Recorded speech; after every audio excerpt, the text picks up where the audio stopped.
Beautiful. Right. Muri Zimbabwe, tinoda kuchingamidzana pachirongwa uchi pasina nyuchi. Munoziva tinokuunzirai vaimbi yewe Eva kwavanenge vari. Ini inonzi Mafaro. Munondiziva chikupa chirongwa uchi pasina nyuchi. Nhasi ndina mukoma Mupita.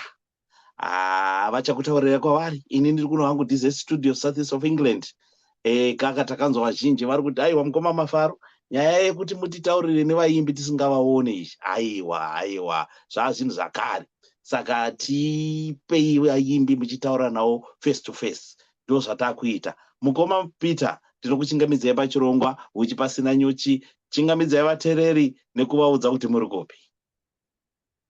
Makadi zvenyu vateereri. Zita ndinonzi Cleopas Mupita, ndiri kuBotswana kuGaborone. Yes. Saka Mafaro ari kuUK, Mukoma Mupita vari kuGaborone, kunaka kwetechnology. Mukoma Mupita toda kuti titende Mwari nekuti vakakupai chipo chekuimba ende dzimbo dzamunoimba dzinotikomborera. Vateereri tinozwa kuti takamboita another interview, but apa takuuya nekuti pane damba refu idzva ramakabura a few weeks ago. Ndo ratinoda kuti tinyanye kutaura nezvaro ende ndo ratinoda kuti tipushe kuti vanhu vanzwe. Asi kune vamwe vasingakuzivei. Amene kuti mungade kutizivisawo kutipawo kanhoroondo keupenyu hwenyu kuti anonzi Cleopas Mupita ndiani, makabarirwa kupi, kana mukada kutipa nhoroondo yekuzvikoro zvamakadzidza, whatever is comfortable, kuti vateereri nemafanzi enyu azive. Alright, ndotenda mukoma. Kutanga ndakuti Cleopas Mupita mwana akaberekerwa munyika yeZimbabwe, kuHonde Valley kwaMutare kumakomoyo. Akakurira ikoko kubva achizvarwa kusvika achinopedza form 4 ari kuHonde Valley. Akadzidza pachikoro chinonzi Samarenga Secondary, Primary neSecondary, ndo pandakadzidza. Ndichizobva ipapo ndo kuzoya muHarare. Ndauya muHarare, ndakagara zvakare ndichienda kuchikoro kusvika ndichizopedza chikoro changu ndiri kuHarare. Beautiful. Ndo nhoroondo yaMukoma Mupita vatinawo gospel artist wedu. Right. Jegai tibva tapinda panyaya yatiri kuda kuti yatinonyanya kukuzivai muchiita zvekuimba izvi. Zvakatanga sei? Vabereki vaimba kukwaya here kuchechi, kana kuti imimba makaimba kuzvikoro here, kana kuti zvakatangira papi zvekuimba izvi? Okay, zvakanaka chaizvo.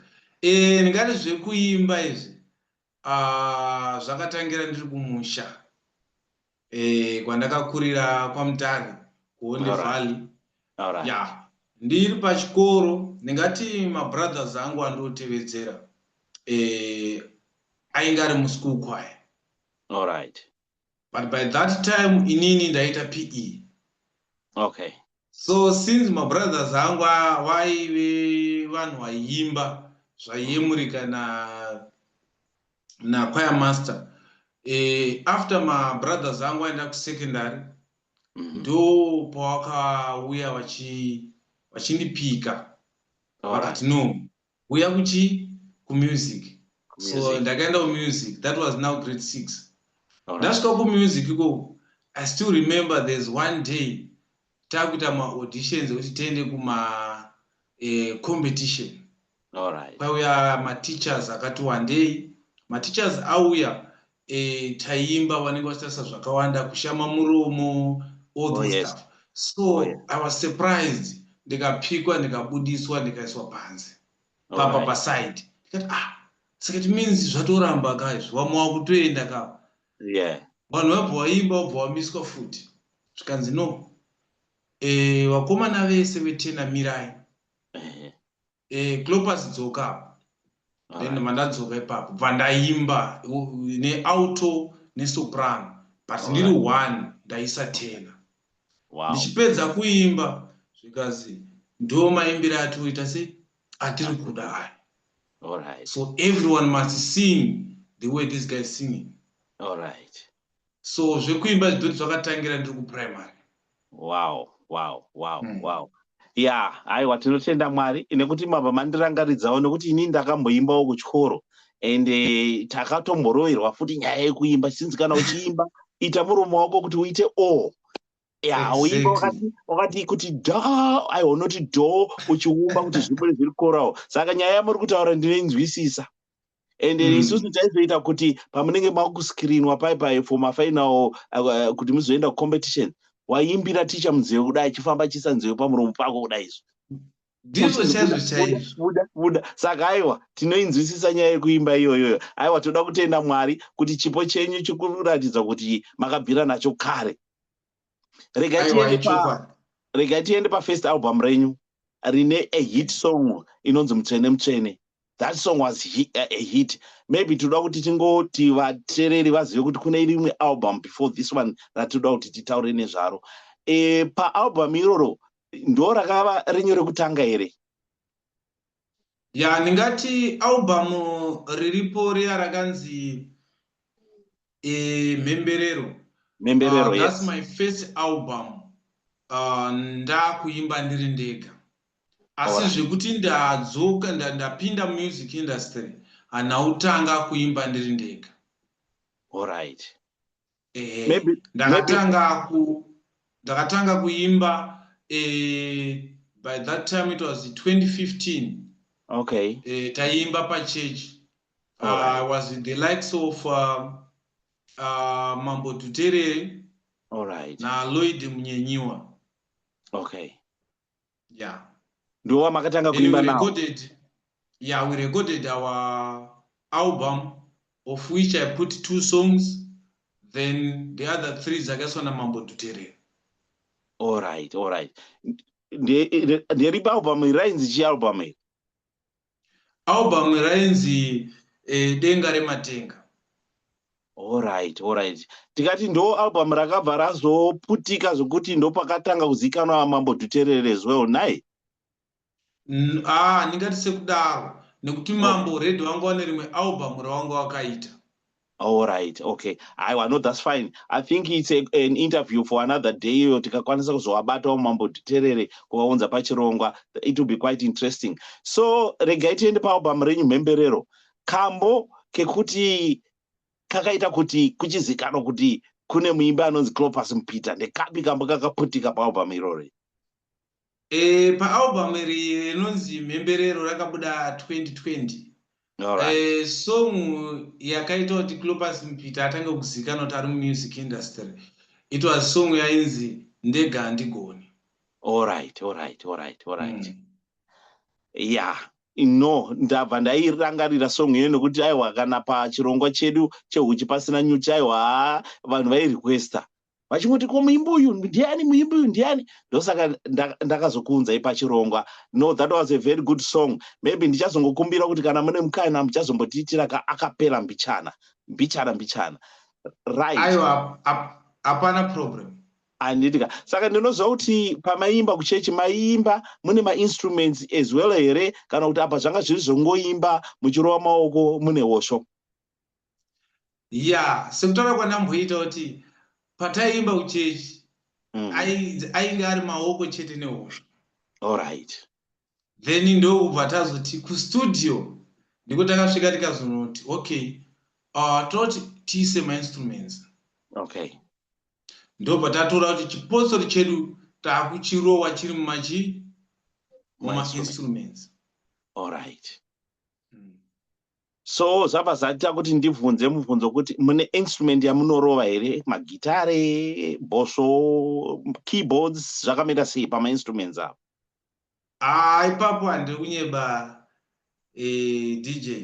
Handina instrument yandinorowa. Alright.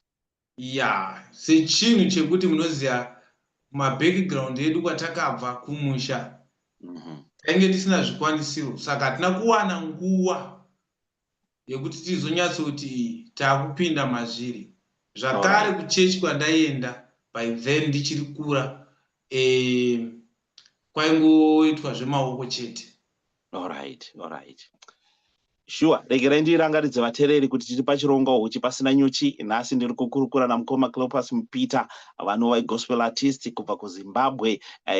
Tinokuunzirai vaimbi Closer to You kuti tizivane navo, nekuti nzvimbo dzavo takudzinzwa dzakazara mumasocial media, but pamwe pacho muimbi munoda kuti mumunzwe achitaura nhoroondo yeupenyu hwake. Right, regai tiende paalbum riri kupisa, latest album. Right. Yeah, all right. All right. Zvakanaka Musamafaro. Ningati, the latest album riripo is my album number 3. All right. Rinonzi Wairema Muchinjikwa. All right. Yeah. Idamba refu rine 9 masongs. Okay. Saka mati album range 3. Saka the first one rainzani? First album. The first one rainzi Mhemberero. All right, then the second one? The second one, 2021, ndakaita album rainzi Zvanzwikwa Nedenga. All right, and this one is the third one? This is the third one, 2025. Right. 2025. Right. Rega titarise pakunyora dzimbo. Munoverenga mubhaibheri here, motarisa script, moti apa ndogona kubuda nekambo, kana kuti munotarisa mararamiro ari kuita vanhu mamunofamba umu. Munozvipuwa sei zvokuti muchibuda nemalyrics amunozoimba padzimbo dzenyu? Yeah, okay, ndatenda hangu mubvunzo wakanaka DJ. Anyway, ndingati manyora andoita dzimbo ari complicated. All right. Why ndichita ari complicated manyora andoita dzimbo dzangu? Pano ndinosanganisa zvinhu zvakawanda. Okay. Asi chekutanga handinyori song. Okay. Regandauri ndichidaro kunyora kutoka ndichiti kunyora song ndotoreva kutora bepa ndotanga kuita sei? Kunyora. Okay. Zvinoitika ndezvekuti ndinogona kuona situation iri pamunhu. Ndinogona kuona chimiro chiri panzvimbo. All right. Ndinogona kutora zviri kuitika panguva yandiri kurarama panguva iyoyo. Okay. Ndikava nekufunga nezvazvo ndinozongonzwa manzwi achiuya. Kana manzwi atanga kuuya ndo pandotanga ndingati ndatora foni yangu, handitoiti zvekunyora, ndongotora foni ndoenda parekodi, then ndototanga kutoimba paya. Kana ndichitoimba ndiri kutoisa chuni nemashoko. Saka munenge matopuwa melody yese, munenge makuti yatomo musoro kutoti chimbo ichi ndinoda kutochiimba chakadai izvi. The moment yandongoti mashoko aya chimbo ndakutoimba nekuti ndindoimba chipositori. All right. Saka chitoripo ipapo voice racho ragara riripo. Chichachinja kufamba kwemanzwi kuti ndiri kuimba sei, ndiri kuaimba ari pakanindo here. Okay. Okay. Ndiri kumhanya kana zvakamira sei, ndochega chinonge chachinja. Wow. Then koita situation yekuti ndinogona kurota. Tichiimba lese turungoimba sekwaya. Pari pandotopatika nenyaya kuti aiwa ndange ndichiimba and song yainakidza. Oh yes. Asi kuti ndizoibatanidze ipapo panorema. Asi ndogona kuzobata mamwe mashoko 1 or 2 or 3. All right. Then panozoya mashoko aya ndogona kupiwa iri sentence yandatanga kuimba. Okay. Ndochizotanga kutora panaya mwama ndakaita sei? Ndakambosangana nawo kuhope pasongo yandakamboimba ndiri kuhope. Ndozotora that mashoko ndakuchibatanidza kuti okay, iri mashoko akuchipinda apa. Ndakuexpanda that song now. Okay. Wow. Saka maalbum ese ari 3 right now, hapana kana song yamakambonyora pasi? Handina kana song yandakambonyora kuti ndine pabepa. Nyangwe my producer can witness. Right. Because I believe some of the songs ndotoenda ku studio ndine maybe just a chorus, a sentence. Then the moment yatozoisa instrument na producer, that's when we start also to expand the song. aha.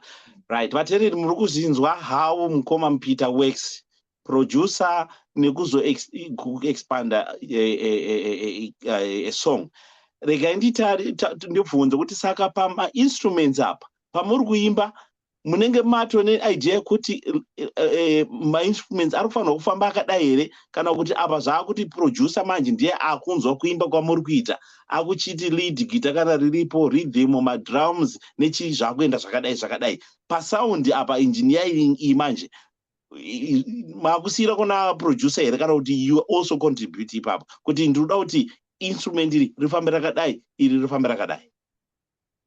Yeah, ndingati in fact pandowanza kupinda inini zvizhinji is the producer anoita, asi pandowanza kupinda inini ndichipinda mustudio ndiye ndine masongs akawanda.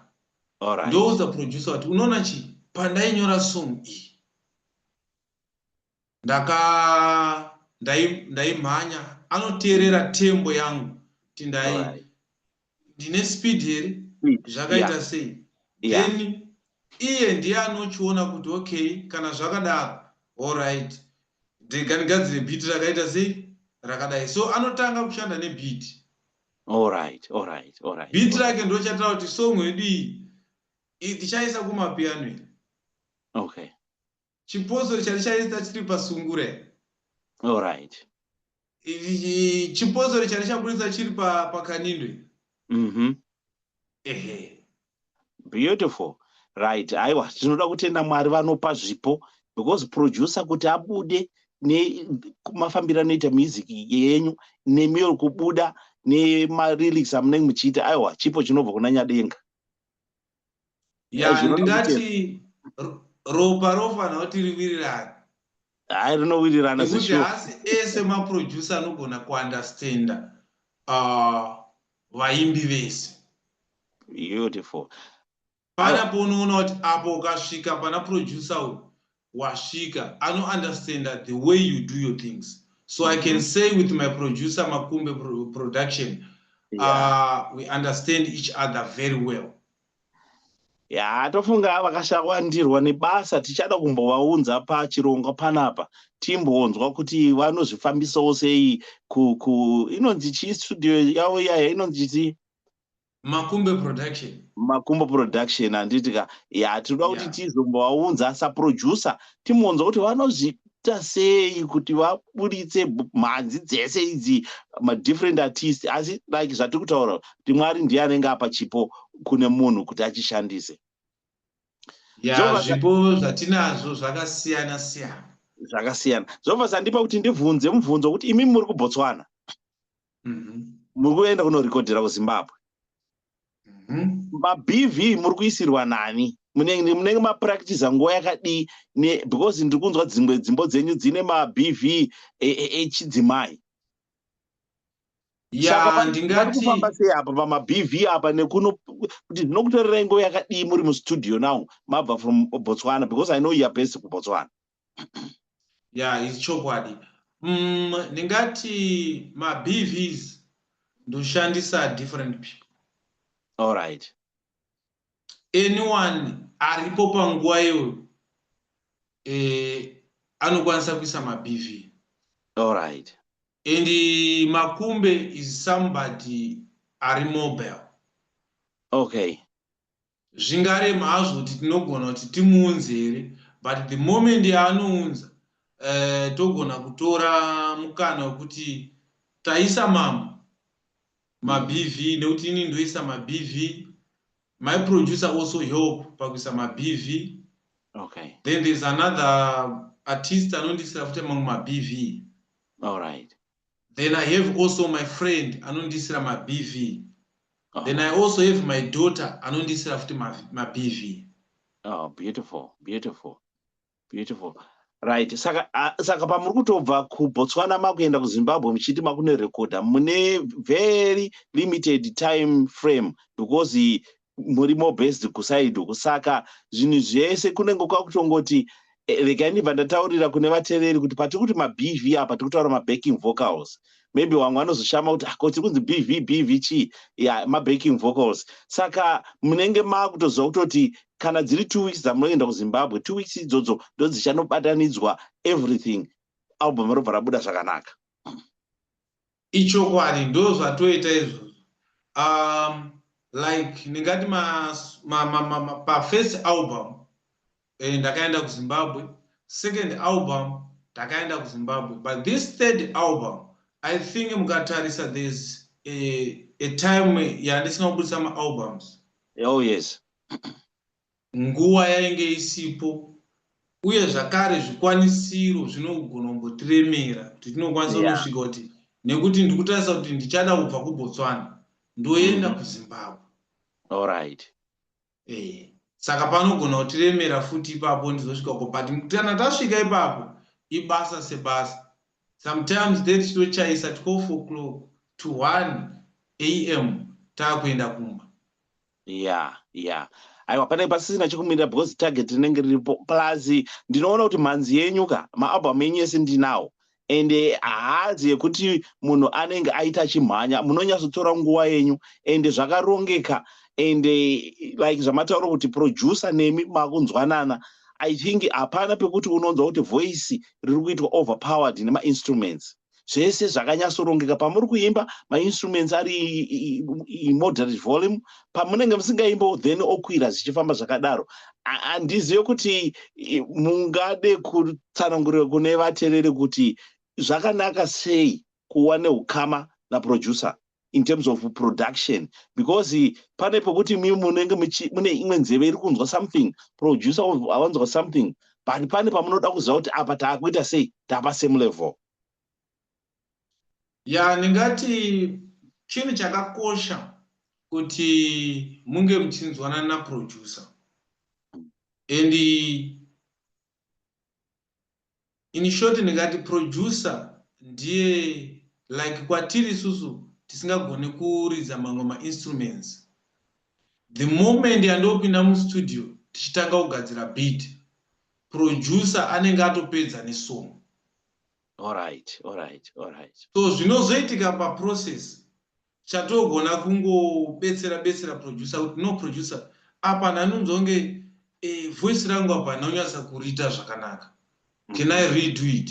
Uro iyo kuzoti shamwari dzokera futi isa rimwe voice tone. All right. Song yadai ngatizame kuwedzera ma-BV pane riri kushota voice. So we do that. So izvona I believe as an artist unofanira kuti unge une ukama chaiwo hwekunzwanana naproducer. Zvinobetsera kuti kana muchiita chinhu chenyu chinova chinhu chiri intact chakabatana, nekuti mune muchinyatsa kunzwanana kuti okay apa zviri kudai. Beautiful. Right, todzoka paalbum redu itsva muchinjikwa wairema, ndizvo handiti? Ndizvo. Rine matracks mangani? Muchinjikwa wairema ine 9 tracks. Mungade kubva mangodziita run through here kuti track number 1 ndeyakati neyakati kusvika dzese dziri 9? All right. Track number 1 inonzi muchinjikwa wairema. Track number 2 inonzi wadhomoka. Track number 3 inonzi ningati number 3, or I can just say them randomly. Jingotaura zvenye at random, it's okay. At random, okay. There's number 3 inonzi wedenga. There's number 4 inonzi don't touch me. All right. There's number 5 featuring Shandel Story inonzi tipinde. It's a Kanindo one. Yakaita kakanindo iyoyo naika. Ikanindo. Even don't touch me, ikanindo again. Yeah. Okay. Exactly.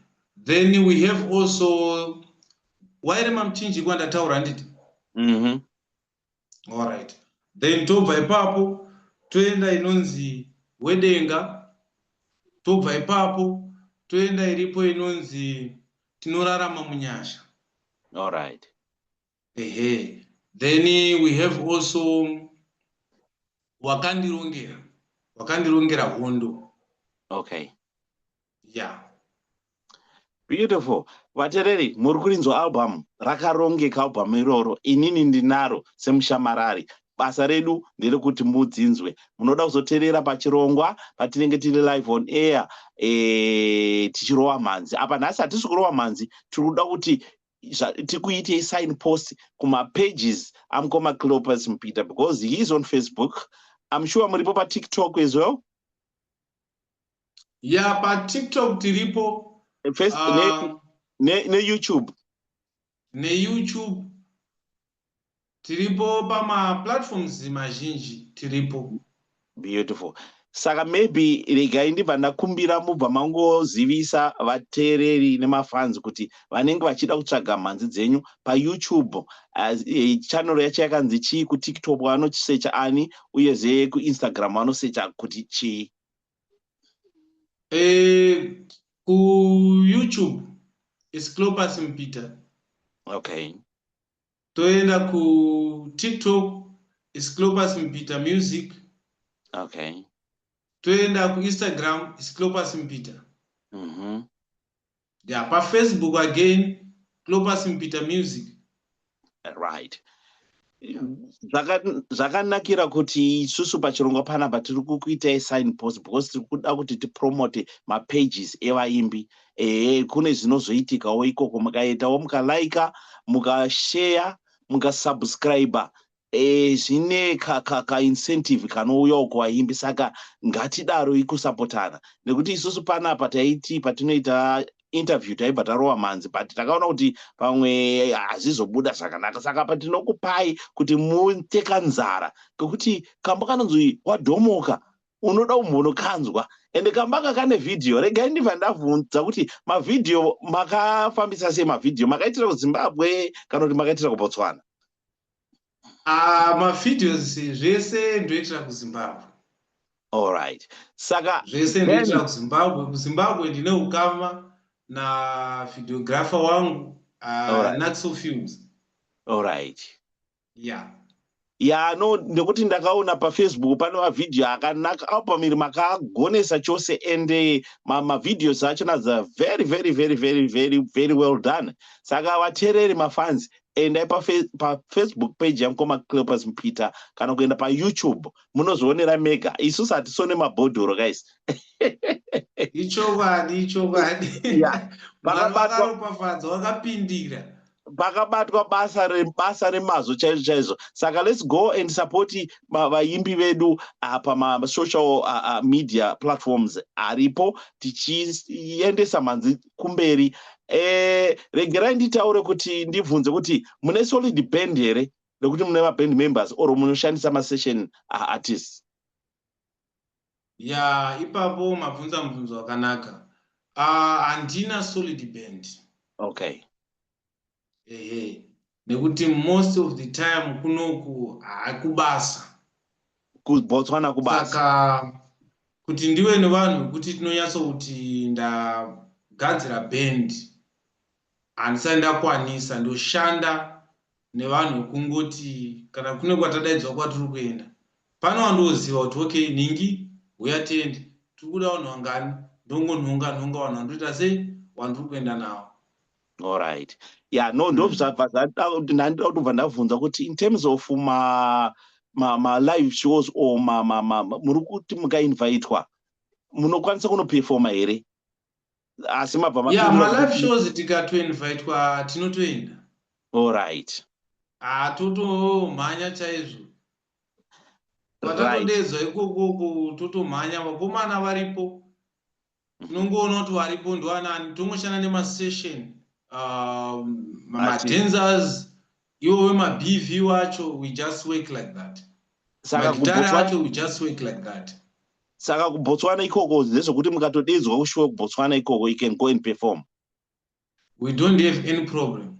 Handitika. Saka regai ndibva ndakumbira kuti mutipe nhamba yevanoda kuti vakubatei, kuti vanoda kuitirwa mashows, anything, any event available muripo, kuitira kuti zviende, and the performance will be the same as kuita kunge zvamuri kunzwa zviri pa recorded song. Mungatipe nhamba yenyu nemacontact details. All right. Ningati number yangu cell phone number. Doshanisa one cell phone number. All Ndiyo right. ilipo pa WhatsApp. Ndiyo kana uchita direct call. All right. It's plus 267. Yes. 71 60 Yes. 75 15. Yes. Yeah. Plus 267 71 60 75 15. Yeah. Inini rega ndibva ndazongowedzera kuti vanenge vachida kuzoti vabate futi Mukoma Peter mukandisira message tinokwanisa kuconnecta because isusu nevaimbi tiri trousi nenhingirikiniri trousi nebhandi. I always talk to them tichionesana ndosaka tavaunza pachirongwa nekuti Mukoma Peter ndakagara ndavaudza kuti mhanzi ichaikangobuda chete uyai tizivise vatereri. And zviri kuita kuti tibatsirane zita richikura. Right. Regai ndimbovhunza panyaya yekulonchwa kwemaalbum. Mazuva anaya ndiri kunzwa kuti pane pinyuro dzekuZimbabwe pakuitwa maalbum launch. Ya ichokwadi mabvunza mubvunzo wakanaka. Maalbums angu ese. Kubva ya 2020, 2021 and 2025. Ese ndakalonja paRadio Zimbabwe. All right. National FM. All right. Takambolonja futi again. All right. Yeah, sevanhu vari mumusic industry. Kana nesuwo vashamarari titorimo even though tichizoita the marketing bit nekuti vanhu vazive. Asi ndiri kunzwa kuti munhu uitirwe album launch paRadio. You have to pay some form of money. I don't know. Are you free to confirm that? Yeah, with album launch paRadio, you pay. Yeah. All right. Yeah. Because inini sekufunga kwangu since mhanzi chiri of course I know kuti panozoita royalties kurizwa kwemhanzi dzinozonocollectwa through is it Zimura? Ndio kwamunozowana nakumaroyalties. Ndikuda kuedza kufunga kuti is it proper kuti muimbi abhadhariswe kuti anolauncha album rake panhepe nyoro? Ipapo ndingati zvinorema nekuti tisvike tizuzumire kuti takwanisa kuti album rakwana tinenge tabva kure. Izvona zvinogona kutora nguva kuti muimbi awane zvikwanisiro zvosvika kuti akwanise kuita izvozvo. Yeah, because sei ndabvunza ndekuti inini ndaita nhoroondo yekuti vaimbi vamwe vanoti paanotanga fanika especially kuti vanenge vane a few band members dzinechishuwa kupractice ari kuda kumupa mari yetransport kuti awezopractiza. Maybe vachapractiza for 2, 3, 4 months.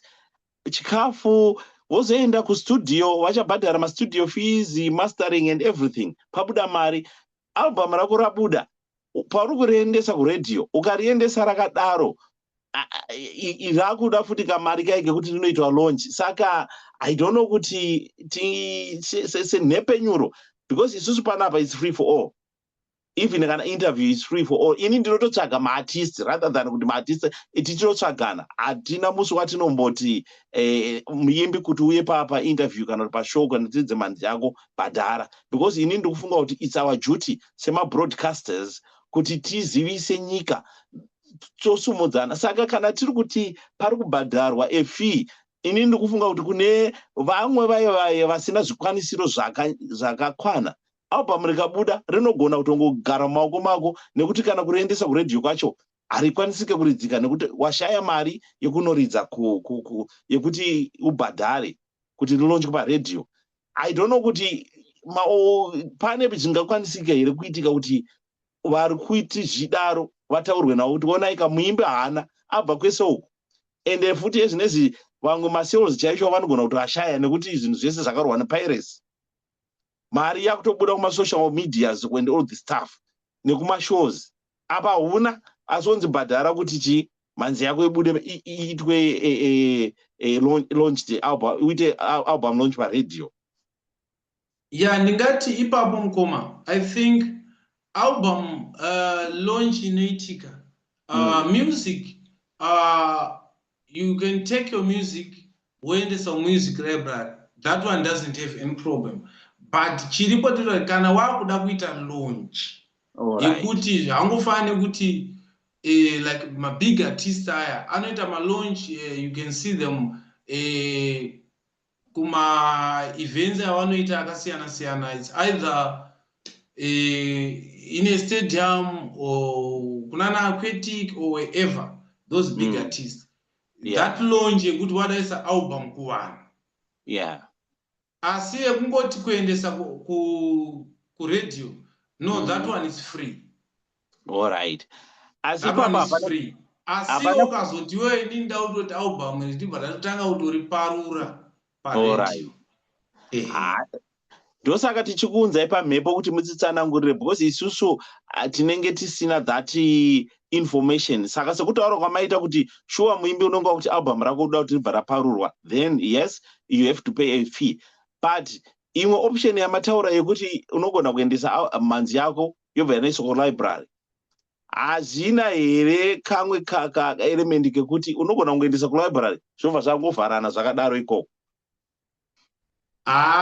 Handingati zvingavharana nekuti paunotoendesa music library vane maitiro avo nemapushiro avo, amwe acho andisingagoni kumaunderstanda nekuti music unozongonzwa ichirira wonzwa wafonerwa kana nemuteereri tino today ndanzwa song yenyu paradio, so that one kumusic library no vanoridza. Asi chanangota ndechoti pa-album launch kana udaitawo album launch paradio. Beautiful. Regai chirangaridze vateereri zvakare kuti tiri pachirongwa huchi pasina nyuchi, munochipuwa nenyonyi Mafaro. Ndiri kuno South East of England DZ Studios. Mukoma Mupita vari kuGaborone kuBotswana, ndokwavari tiri kukurukura zvedu pamusoro penhoroondo yavo music industry. Takatarisana nealbum ravo itsva rinonzi Muchinjikwa Wairema. Right, pane nyaya ndinoda kuti mutijekeserewo semuimbi. KuZimbabwe we know kuti ezinezi kwane ma-regional radio stations. Kumasvingo kune radio station iriko, kwaMutare kune radio station iriko. Amunotichuwa kuti kune ipi anzi something FM? Yeah, it's Diamond and all the stuff. But ndanga ndiri kuti ndine umwe muteereri muimbi andakataura naye akati zvakuti vaimbi vekwaMutare vakuridzwa mostly kustation iri kwaMutare. Handitya vari kumasvingo voridzwa woko, asi ukaridzwa paNational station ya all over hazvina here disadvantage kuti ukaridzwa kuma stations ari kukwanana Mutare kumasvingo unogona kutadza kunzwikwa nyika yese? Yeah, I think zvine disadvantage, zvine again advantage. Zvinongosiyana nekuti wawira kuside rekupi. Asi I think on a national radio inoteererwa nenyika yese asiri ma stations like ma community whatever amataura nekuti national station inoteererwa nenyika yese. Okay. But that one is centered kuti you are in Mutare, you are in Masvingo, or uri kuchinhoika kuti kuKaribu. Okay. Yeah, I know. Ndikuda kuti tibatsirane because isusu zvedu nyaya dzacho tinenge takadzifambira, but kuitira vari kunzwa vari kunze vateereri nemafanzi vanoda kuti pazojeka manje kuti vazoti okay, saka inonzi Diamond FM ndo setup yayo yayakaita, asi vanogona kuridza muimbi wese ari muZimbabwe. Handiti zvinogona gaga? Vanotoridza muimbi wese ari muZimbabwe. All right. Asi chingoripo ndechekuti ma-stations iwayo coverage yawo anomwe anoguma. All right. Aiwa, maita nekujekesa ipapo. Right, regai timbotarisa pane ma-challenges amuri kusangana nawo music industry. amungadiwo kuti vanhu vazive kuti zveshuwa even though tichikubuditsai manzi asi zvikwanisiro kana kuti music yedu haisi kunyatsoritena hameno kuti zvii zvamungadi kuti musheye nemafanzi enyu. Ipapo mabvunza mubvunzo unoti remei. Alright. Nekuti kunze uko kutorina vaimbi wakawandisa wane talent. Yeah. Asi nekuda kwekuti chinhu chekutanga zvikwanisiro. Alright. Ungagona kunyora music. Ungagona kuimba zvakanaka. Asi kana usina mari chaiyo kuti da kuenda kustudio. Yeah. Zvinorema. Unless kana wazotoonawo munhu anokupika kuti no, this person ane talent. Okutora okuendesa kustudio. Yeah. Okay. Tototenda vanhu vakadaro nekuti wariko. Asi majority vanogona kungova vachingozviimbira ivo zvoperera ipapo. Yeah. Saka ndochinhu chekutanga chekutoti mari yestudio chaiyo inorema. And chechitu, like zvamambotaura tine maplatforms akasiyana-siyana, like now tinana Facebook and zvinhu zvese zvakadaro izvozvo zvinobetsera kuti tipushe music. Yeah. Ikoko chimwe chinhu chinorema todawo support. Malikes enyu kungovhiwawo ikoko kunotibetsera kuti tizowana something. Yeah. Right. Mafanzi. Okay. Right. Mugoma Mupita, mungade kutiita run through here dzimbo itsva dziri paalbum Wairema Muchinjikwa. Toda kuti titange ne title track, ndio track number 1. Titsanangurire kuti maida kuburitsa kuti kudii, makanga mazvipuwa sei? Yeah, all right. Ningati title track yedu iripo inonzi Wairema Muchinjikwa. Ndaingotaura matambudziko aripo pavanhu. Asi ndakatora song ndakaitora kubva kuBhaibheri ndichitarisa mararamire aita Jesu kufamba kwake, mararamire aita ministry. Saka ndakazongozvitora kuti ndiwo mararamire atiri kuita futi nhasi. Ungada kuti chakati ngachidai but pane kudhonzeka kana kumiswa kuita basa iroro kuti usaite sei, usaende mberi. Beautiful. Toenda patrack number 2, Hondo Dzekumadzinza featuring Obet Chari. Yeah, pa song Hondo Dzekumadzinza ndaingowedza kutaura kuti kune hondo dziriko mumadzinza. Tine unogona kuti uri mwana wabamnini, uri mwana wamaiguru, uri mwana wani. Hamutoonani, hamuwirirani. Uyu ari kuti dai zvadaiwo so zvaramba, uyu ari kuti dai zvadaiwo so iwo chizama. Saka ndo zvandaingo wamwe wana hwaroorwe, wamwe hwaite sei. So ndo zvirimo mumadzinza mwedu, chokwadi chingatadza chobuda pachena, asi ndo zviripo. Right. Regerai ndibva ndabvunza mubvunzo wekuti ndakanzwa mumwe muimbi achitaura kuti panoitwa mafeaturing paipa yekuti pamwe sezvamakaita apa kuti makafeature Obet Chari. Pano umwe akandiudza handizive kuti chokwadi, ndosaka ndati toda kuti tiburitse kune vateereri vanzwe kuti anzi sometimes umwe anogona kuti ndipe 50 kana 100 ndiite feature paalbum yako. I don't know, zviri kuitika here music industry? Kuwako zviriko, zvakudhipenda nokuti unowirirana nemunhu sei. And iwe haungazotiwo munhu ari kubva kwaari kubva wozotadza kungoisawo a token of appreciation. Sometimes you have, kana usina hwako hauna, but the people wese vandashanda navo vandaita navo macollaboration havana chavakarequesta zvavo kwandiri. One wekuti we're working together, they were happy to do the job. Okay. Yeah, because ndinofunga kuti sevaimbi ndo zvimwe zvatinotobatsirana kusumudzana. But pane umwe akatondiudza kuti aitotaura kuti even kana pakuloncha paipa vanoloncha zvezvi zvekuti vanenge vachitoita zvekuenda pastage, anzonotonzwa munhu achitonditi ndipe so much kuti ndiye kuzoloncha newe because mafanzi angu achauyawo kulonche kwako. But ndikufunga kuti sevaimbi tinoda kubatana as one. Mumwe akasumukawo mangwana ndiwe, mangwana ndini. Yeah, izvona ndo zvitorimo muindustry. That's why muchiona small artists anozoremerwa kutaite those live ningirikiniwa ayo launches akadaro. Nekuti zvikwanisiro zvacho hawatorina. Ndingakwanisa here kusumudza another artist. Mamwe ma-artists, they have their value already. Yeah, that's true. Yeah, I think maybe ndo zvimwe zvatoda kuti vaimbika vanyasodzamisa pfungwa kuti no tinofanirwa kusumudzana even ukangowa nezita but kune vamwe vadiki vari kusumukawo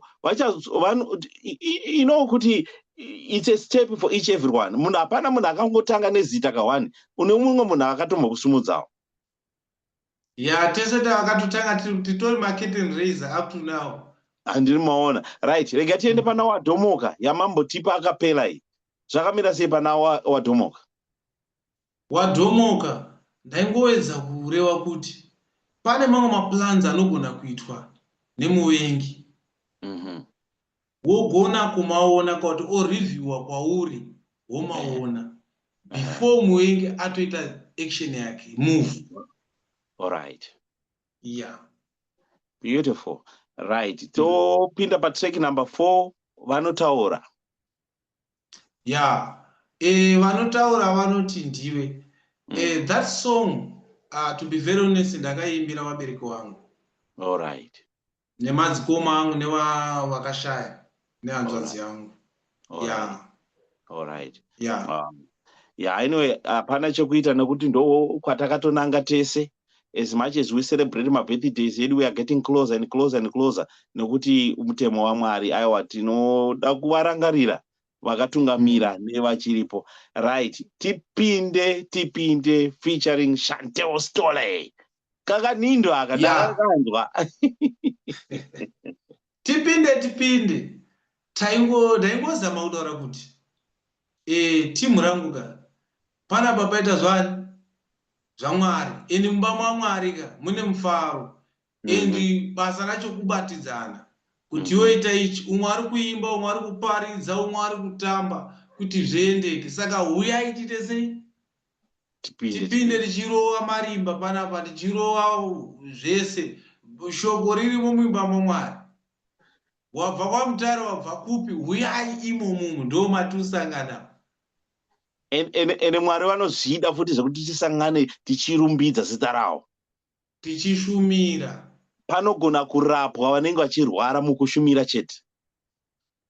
Wanosumuka. Wari panhoo dzakasiyana-siyana. Vanosumuka. Nekuti Mwari vanenge vakunzwa kuti taita connect nawo.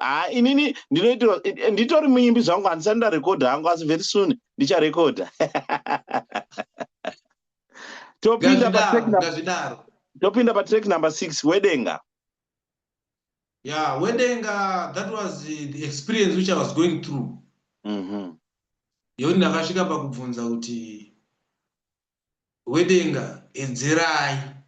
Yeah. Ndisagunun'une nezvandinazvo. All right. Nekuti zvamakandipa zvakadyiwa negwatakwata. Yeah, nyaya yegwatakwata iyo ndinoiziva. Namupedza chose. Asi inini chandoziva ndechekuti hamunete kupa, ruoko rwenyu ndimazvimba kupa. Izvozvo basi zvinova zvandiziva kuti muri Mwari wezuro nhasi namangwana. Hallelujah. And again, zvamakandipa izvozvo it's prayer point yeumwe munhu. Ndizvozvo. Yekuti Mwari dai ndasvika apa. Pane zvamakatondipa pana ari kuzvishumira izvozvo. Ndizvozvo. Ari kutonamatirawo zvinhu izvozvo dai ndawanawo zvinhu zvakadai muupenyu. Hallelujah ipapo. Don't touch me. Track number 7. Ndirege. Don't touch me. Ndirege. Kwaita bishi ngoma nembakumba. Ndirege musandibate. Ndaedza kungotaura chete kuti ndaitwa zvakanaka inini. I'm celebrating. So don't disturb me. Yeah. Ndinombofarira Mwari uyu tichitamba. Ndakaenda kwaita bishi ngoma nembakumba. Ende zvaita Gizado kutaura kwedenga. Gizado muri wataibika kumusha waya. Togona kusanganisa muri 6 kana 7 mupoto 1. All right. unongosewa supu chete boza unotaura kuti test yacho iri kupi. Ndo zvandaedza kutaura kuti zvaita gizado kutaura kwaMwari. You cannot understand it, but chimbondirega ndipembere ndipupure Mwari. Hallelujah. Yeah. Ende kubata Mwari kunoshamisa nekuti zvinhu zvachona kuitika kwacho kwazvinoitika haukwanisi kuzvitsanangura. Mwari atimbonzwisisa. Tikati tinonzwisisa tinenge tanyepa. Ende testimony itoripo ndeyekutaura kwatiri kuita kunoko. I think murongo waMwari zvanga zvakatorongeka kuti one day or the other tichagara pasi tichikurukura nezvealbum iyi. Hatingangofunga kuti kufunga kwedu kwaita. Saka ndo kunaka kwaMwari ende ndokushamisa kwawo. Mwari ende handichazomboneta kumushumira. Charamba ndichinamata. Ndatoteedzere zvipo izvi. Amen. Munoziva kune muimbi unonzi ndinoshamiswa kwazvo. Iwoyo nemabasa makuru. Mabasa makuru pane zvanga zvaitika kune the person akanyora pasi kuti ndinoshamiswa kwazvo. Ndiri kupota ndichiita research kuti ndimbotsvaga kuti the author, the writer, chii chaakaita encounter muupenyu chakazoita kuti aburitse, nekuti uya munamato wokuti we are amazed nezvinoita Mwari. Chii chakanga chamboitika? Nerimwe zuva Mwari vatiitire zvakanaka. Handitika. Right, toenda pana wakandirongera. Track number 8. Ya, wakandirongera hondo. Ya, isongo yandakanyora ndaona someone's experience yakaitika kwaari. All right. Waaivimba nawo ndo wakamudonhedza pasi. Ndosaka ndakazova nesongo yaya wakandirongera hondo ndisina mhaka newe. Waunenge uchitobetsera uchiti ndiye wangu wepadhuze, ndiye anomuka mangwana aita sei? Akupandukira hake. Anokupandukira, ya. Izvozvo zvinoitika izvozvo. Zvinoitika. Then last but not least, tinorarama munyasha. Nyasha dzaMwari dzinokwana kune munhu wese. Dzakakwana kuna mukoma Cleopas, dzakakwana kwandiri. Ini ndiri kuno ku DZ Studios ku South East of England, muri kuBotswana. Inyasha dzaMwari dzaita kuti titaure tese. Ichokwadi. Tinorarama munyasha. Ndaizama chete kungotaura kuti tikashingirira pane zvinhu zvaMwari zvakanaka. Yeah. Zvine maresults. Ndizvozvo. Hapana munhu akagonera Mwari akambonyadziswa. Hapana. Isu tingati zvanonoka asi Mwari ane nguva yani? Nguva yavo. Ndosa ndakati tikakunda tinorarama munyasha. Ndairewei?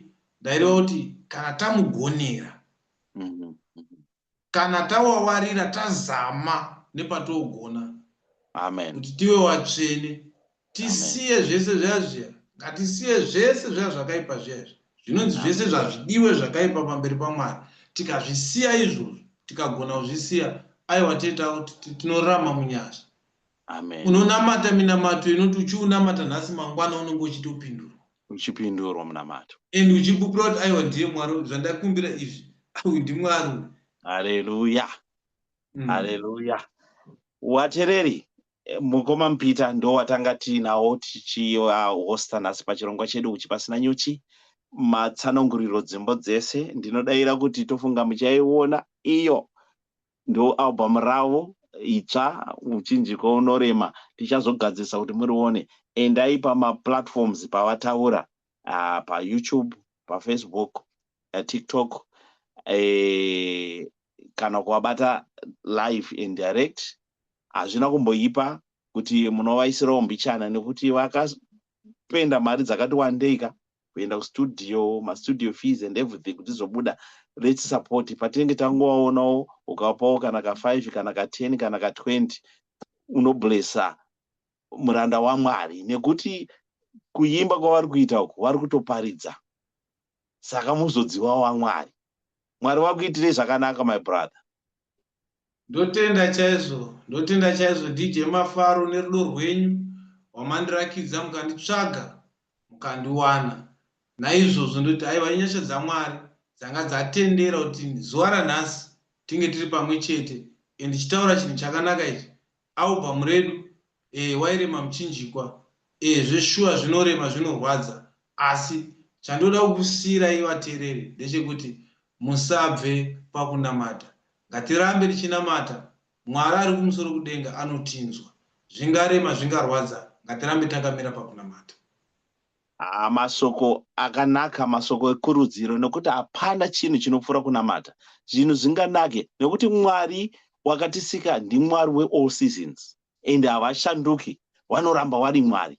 Mukufara, mukuchema, mukuwana, mukushaya, in all situations, in all seasons. Saka ndiMwari wema-seasons, ivo vanoramba vari Mwari. Mwari vakuitire zvakanaka, my brother, and vateereri ndinoda kuti taitirwa zvakanaka, kuti tatsanangurirwa dzimbo idzi, takuziva zvadziri kutaura, and takuziva kuti muimbi aibva nekupi achienda nekupi. Ndizive kuti mune any soko ramungade kupa kune vatsigiri nevateereri here mukati mezuva ranhasi? Yeah, all right. Mashoko atishayiwe kana matotipa mukana tinotomawana. Ndoda kutenda mafans nekuakumbirisa kuti nguva dzese dzatiri takanyarara dziya tinokuonai muchiti pakati dai matiregerera. Ichokwadi toita kuregerai, asi ndoda kukutendai nekuramba makamira nesu, nekuti patinobuditsa I'm happy because I still remember at one time ndichibva paRadio Zimbabwe phone yangu yakafreeza nemacalls aipinda. So ndo chimwe chinhu chandoda kuti ndingotaura kuti no, we appreciate your support. Kuti tiende mberi ndimi. Saka musatisiye, rambai muchingotisimbisa nekungosapota. Ndo zvandingada kutaura chete. Beautiful. Hatingazoenda musina kutipo akapera. Handisi kuziva kuti since tikutaura nealbum nyowani, I don't know kuti ndikapi kamungade kungotiti turu. Alright. Alright, regai ningoti turu. Yes. Ndichaimba song inonzi Wadhomoka. Oh yes. Yeah. Wadhomoka, Satani wadhomoka. Wadhomoka, Satani wadhomoka. Ndiri mukundi handijiwe sedemba, Satani unonyepa. Wana wangu shuwa uzambobata, ipapo ndinobeja. Ndakuona ndiwe, ndakuona ndiwe, ndakuona ndiwe murui ndiwe. Chipindirai baba, chipindirai baba, chipindirai baba, chipindirai baba. I think Dio Wadhomoka. Beautiful song. Rega nditobva ndati vasati vainzwa song iyo, endai paFacebook, endai paYouTube. In a very, very good video, and maBV acho akarohwa ipapo, and instrument yachona zvese akubva zvati chimuchechetere. Right, musati maenda, regai tirimind vateereri zvakare macontact details enyu nema social media pages enyu, including YouTube. All right, pa YouTube ndiripo Clopas Mpita, then Facebook Clopas Mpita Music, then TikTok Clopas Mpita, then phone number, WhatsApp, nema direct calls is +267 71 60 7515. Beautiful, beautiful. Vatereri ndinodira kuti maitirwo zvakanaka nechirongwa chatanga tinacho mukati mezuva ranhasi. Uchi pasina nyuchi tinokuigirai vaimbi. Mukoma Peter ndo guest wedu pazuva ranhasi watanga tiri kukurukura navo vari kuBotswana. Inini zvangu ndiri kuno DZ Studios. Mwari wenyasha vatitire zvakanaka. Manzi tiri kupusha, hatisi kumira. Ndo zveduwo zvatakapuhwa. Kuimba tinogona. Asi takazotirega tichipuhwa zvinenge zvaimbwa tozviendesa pamusoro. Nepenyuro Zimnet Radio munotibata anytime yamunoda 24/7 tiripo. Chirongwa munoda kuzivawo zvakare kuti tine Facebook, YouTube page, YouTube yedu inonzi Mafaro Huchi. Sika ipapo, subscribe, share, zvichienda kumberi. Mukoma Peter, Mwari wenyasha kuitire zvakanaka. Tinoramba tichipusha kana pangoitika anything chete. I'm always here. Mwari vakangotichengeta. Tichasvika kusvika kumagumo. Ikangobuda album itsva chete tizivisei toisa pamhepo watereri woziva. Much love to you. Mwari vakuitire zvakanaka. Aiwa, ndatenda hangu Mukoma. Thank you so much. Tobatana muzvikamu zvinoteera. Thank you so much. Thank you. God bless. All right, thank you.